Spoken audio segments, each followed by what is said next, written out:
Усанд орохдоо байнд биш шүүгшөрт орох нь 40 литр ус шиг хэмнэх боломжтой. Энэ нь бас таны цахилгааны төлбөрийг чинь 25%-аар хэмнэнэ. Борооны усыг цуглуулж машин угааж болно. Энэ нь усан хэмнэх бас нэг арга.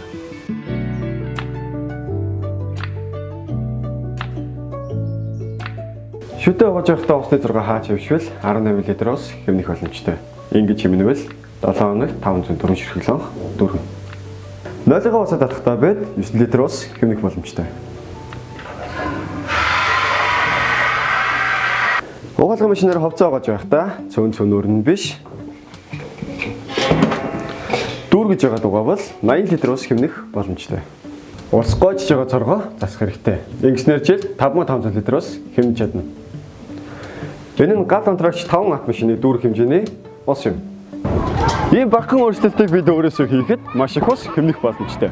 Өөрчлөлтийг өөрөөсөө усаа мэдцгээе.